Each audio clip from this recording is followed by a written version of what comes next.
बिस्मिल्लाहिर्रहमानिर्रहीम। अस्सलाम वालेकुम। मैं हूं फैसल फारूक सागर।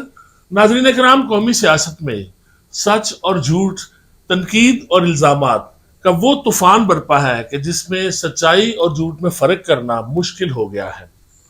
इन्हीं हालात में हम देखते हैं कि दिन रात हुकूमत और अपोजिशन के दरमियान एक मुहाज़राई की कैफियत है और वो कैफियत ख़त्म होने का नाम ही नहीं ले रही। इस वक्त हम मौजूद हैं मुबीन आरिफ जट MNA के पास, जो आज़ाद सीयत से कामयाब हुए और सुन्नी इत्तेहाद कौंसिल से उनका ताल्लुक है। उन्हें मुख्तलिफ सरकारी अदारों की जानिब से संगीन इल्ज़ामात का सामना है और उनसे हम जानेंगे कि उन्हें इन दिनों में सरकारी महकमों की तरफ से डिफॉल्टर कहा जा रहा है और इस हवाले से उनका मौक़िफ़ क्या है, उनसे जानते हैं। मुबीन साहब, आपका शुक्रिया। इस वक्त जो नई सूरत हाल पैदा हुई है और ये खबरें जो आई हैं कि आप नादहिंदा हैं और डिफॉल्टर हैं कुछ सरकारी महकमों के, तो आपके वालिद साहब की भी एक कारोबारी साख है, आपकी अपनी भी माशाल्लाह अभी आपने सियासी कैरियर शुरू किया है। ये नादहिंदा वाला मामला कहाँ से आ गया? ये जी नादहिंदा वाला मामला इलेक्शन के बाद ही शुरू हुआ है जी। उससे पहले तो कभी हम जिंदगी में नादहिंदा नहीं थे। ठीक है। बेसिकली कॉरपोरेशन ने कोई एक जो है वो फी जो है उसका चलान हमें भेजा जी, ये आपकी पेमेंट ओवर ड्यू है। जो आप फैक्ट्री आपने बनाई है, फैक्ट्री तो हमारी 2003 से यहाँ पे मौजूद है, लेकिन उन्हें आज ही याद आया। चलें, जो भी उन्होंने एक रकम भेजी उसका पिनट भी नहीं बनता कानूनी तौर पे, जिसके ऊपर फिर हमने उनका जो चलान था उसको हमने हाई कोर्ट में चैलेंज किया और हाई कोर्ट ने उसके ऊपर स्टे दे दिया। उसने कहा जी अब दोबारा से डिसाइड करें ये ग्राउंड्स के ऊपर कि एक्चुअल में जितने भी बनते हैं हम देने को तैयार हैं, उतने जो है ना वो लें। वो जो कॉरपोरेशन है उसने जो है वो स्टे के बावजूद जो है वो लेटर लिखा टू दी गैपको जो है वो जो भी हैं गैपको चला रहे हैं, जो उसके बोर्ड ऑफ गवर्नर्स के चेयरमैन है, उन्हें भी कोई बहाना चाहिए था। वो भी हमारी मुखालिफ सियासी जमात के जो है वो मुखालिफ हैं, बल्कि जो मेरे खिलाफ इलेक्शन लड़े हैं उनके वो भाई हैं।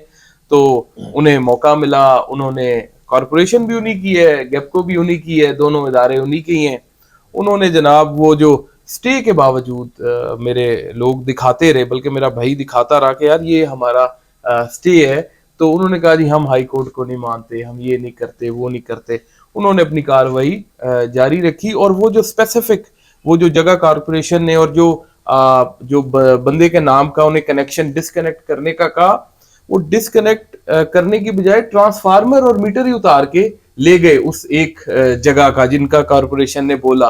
और स्टे के बावजूद हमारे जो मुल्क में है ना, जब किसी शहरी का कनेक्शन काटते हैं तो उसका मीटर भी लेके जाते हैं। ये अब एक MNA के साथ इस तरह नहीं, ट्रांसफार्मर जो है वो बेसिकली आपकी मलकियत है, ट्रांसफार्मर मलकियत है, वो आप नहीं लेके जा सकते। ट्रांसफार्मर इलेक्ट्रिसिटी एक्ट के अंदर भी है कि ट्रांसफार्मर जो है वो मलकियत है उसकी कस्टमर की। मीटर भी जो है वो सार्फ की मलकियत लेकिन वो ज्यादती चले, अच्छा वो ज्यादती तो की एक वो स्पेसिफिक जगह की स्टे के बावजूद, और 4 जो ट्रांसफार्मर थे हमारे अजीज रिश्तेदारों के जिनका कोई ताल्लुक ही नहीं है, और वो भी उतार के साथ ले गए। ये देखे कितनी बड़ी जो है ना वो विक्टिमाइजेशन है। आपकी जो बरकत है अजीज और रिश्तेदारों में भी जो है ना वो पड़ी। और ये देखे ये सारी चीजें जो है ये ज्यादती है, और इस तरह आम शहरियों के साथ मेरे साथ हो रहा है तो आम पूरे गुजरांवाला के हर उस बंदे के साथ होता होगा जो एक इख्तलाफ राय इस जमात के साथ रखता है।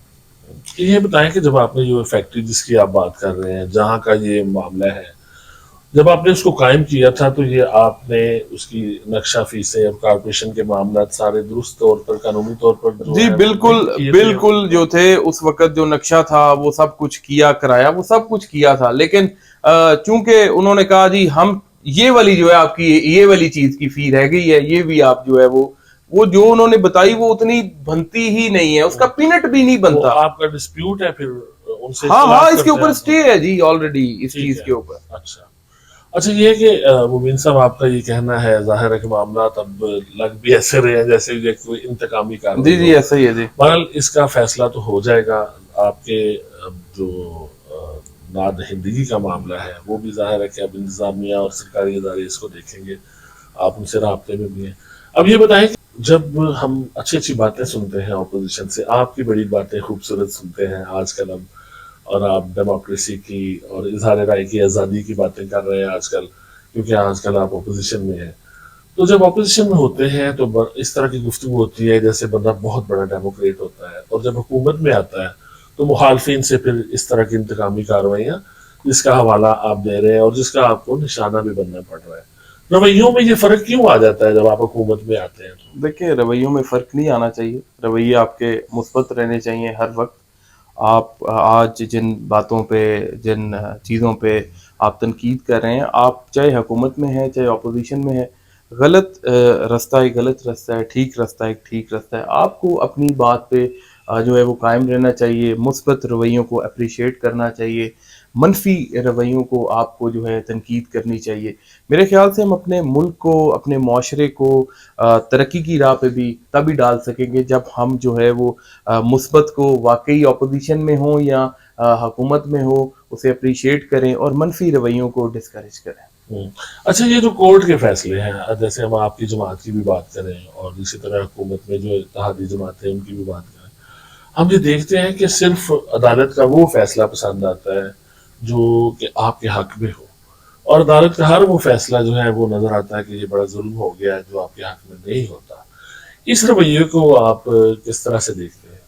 دیکھیں بڑے زیادہ فیصلے ایسے ہوتے ہیں کہ جو ہے وہ بندے کو دیکھ کے پتہ چل رہا ہوتا ہے کہ یہ بالکل اس کا، جیسے میں ایک ایگزامپل دے دیتا ہوں آپ کو کہ ٹرائل چلا، آپ کو برابر کا موقع دیا گیا اپنے گواہوں کو شہادتیں جو ہے وہ بھی دینے کا، ساری چیزیں کرنے کا. اگر آپ کو قانون کے اندر وہ موقع نہ فراہم کیے جائیں جو قانون آپ کو دیتا ہے، جو قانون آپ کو حق دیتا ہے، تو پھر آپ فیصلے پہ تنقید کر سکتے ہیں. لیکن اگر آپ کو بھی برابر موقع فیئر دیا ٹرائل اگر نہیں ہوا ہاں تو بالکل اس کے اوپر تنقید کرنی چاہیے. ورنہ مرضی کا فیصلہ یا آپ کے خلاف فیصلہ، اس کے اوپر میں نہیں سمجھتا کوئی تنقید کرنی چاہیے. اگر کوئی پروسیجر فالو نہیں ہوا تو بالکل وہ تنقید جو ہے وہ ہر شہری کا حق ہے، وہ کرنی چاہیے. اب حد تک عزت والے بل پہ بتا دیں آپ کا کیا موقف ہے، آپ کا اور آپ کی جماعت کا؟ جی، حتیٰ کہ عزت والا جو بل ہے، میں نے اسے جو ہے وہ پنجاب اسمبلی کے اندر میں نے اسے فالو نہیں کیا. لیکن اگر بھی اس کے اندر بھی کوئی اس طرح کی چیز ہے کہ جو بالکل میں نے سنی ہے، لیکن میں نے میڈیا کے لوگوں نے تو مسترد کر دیا. جی بالکل، جی اگر بالکل جو ہے وہ میڈیا کے لوگوں نے مسترد کیا تو میڈیا کے لوگ سمجھدار لوگ ہیں، ان کو بالکل وہ پابند کیا جا رہا ہے. اور زبان بندی کی جا رہی ہے. زبان بندی تو کسی کی نہیں ہونی چاہیے. اللہ تعالیٰ کی ذات نے اگر آپ کو آزاد پیدا کیا ہے، اور اللہ تعالیٰ کی ذات نے اگر آپ کو آخرت والے دن جو ہے وہ حساب آپ سے لینا ہے، آپ صحیح رستے پہ بھی جا سکتے ہیں، غلط رستے پہ بھی جا سکتے ہیں. اللہ تعالیٰ کی ذات کبھی آپ کا کان پکڑ کے غلط رستے سے صحیح رستے پہ نہیں ڈالتی. اور میں سمجھتا ہوں کہ کوئی جو ہے وہ بندے کو بھی یہ اختیار نہیں ہونا چاہیے کہ کسی کو کہے کہ آپ جو ہے وہ اس طرح سے بولو یا اس طرح سے بیہیو کرو. اگر وہ کوئی چیز کر رہا ہے غلط یا کوئی اس طرح کی، تو جو ہے وہ اگر کوئی ایکسٹریمزم جو ہے اس کی طرف جا رہا ہے تو اس کے اوپر ایز سچ کوئی اس طرح کی چیزیں جو ہے وہ سب کو پتہ ہے کہ یہ ہونی چاہیے نہیں ہونی چاہیے. لیکن اگر آپ کوئی سرٹن جنرل پابندیاں لگاتے ہیں تو وہ غیر مناسب ہے، وہ بالکل مناسب نہیں ہے. میرے خیال سے میڈیا جو ہے وہ ایک انڈیپینڈنٹ لوگ ہیں، وہ سمجھدار ہیں، پڑھے لکھے لوگ ہیں، ان کی تو بالکل زبان بندی کسی طور پہ بھی جائز نہیں ہے. یہ بتائیں کہ اب جو آپ کا ذاتی حوالے سے ابھی جن حالات کا آپ کو سامنا ہے، عام طور پر اس طرح کی کارروائیاں جو ہوتی ہیں وہ اپنے سیاسی مخالفین کو دباؤ میں لانے اور ان پہ نفسیاتی جو دباؤ ڈالنے کا ہر بائک ہوتی ہیں، کتنے پریشان ہیں آپ اور آپ؟ جی بالکل پریشان نہیں ہیں، اور اللہ تعالیٰ کی ذات کے اوپر یقین دن بدن پختہ ہو رہا ہے. اور یہ چیزیں ہیں، یہ آتی ہیں چلی جاتی ہیں. بڑی اللہ تعالیٰ کے گھر سے امید ہے کہ یہ جو اندھیرا ہے یہ ساری زندگی رہنے والا نہیں ہے. انشاءاللہ آج نہیں تو کل، مہینے میں، ڈیڑھ دو میں چھٹ جائے گا. اللہ تعالیٰ کے فضل سے دن ہوگا، روشنی ہوگی. بڑی امیدیں ہیں، میں کبھی بھی مایوس نہیں ہوا. اور یہ نارمل ہے، یہ اس کے لیے ہم تیار ہیں، اور اسے ہر جگہ جو ہے وہ جو بھی کریں گے اس کی ہم بھرپور جو ہے قانونی جو ہے وہ جنگ لڑیں گے جی اللہ کے فضل سے. بہت شکریہ جی بڑی مہربانی جی، تھینک یو ویری مچ. مبین عارف جٹ صاحب ہمارے ساتھ تھے، آپ نے ان کا موقف جانا. وہ سرکاری محکموں کے نادہندہ ہیں یا نہیں، اس کا فیصلہ ہو جائے گا. اور آپ نے جانا کہ وہ اس معاملے میں قانونی طور پر جو ہے اپنی جنگ لڑ رہے ہیں. فیصلہ آپ کو کرنا ہے کہ مبین عارف جٹ اور ان کی جو سیاسی جماعت ہے وہ اپنے موقف کے لحاظ سے کہاں کھڑی ہے. فیصل فاروق ساگر کو اجازت دیجیے. اللہ حافظ.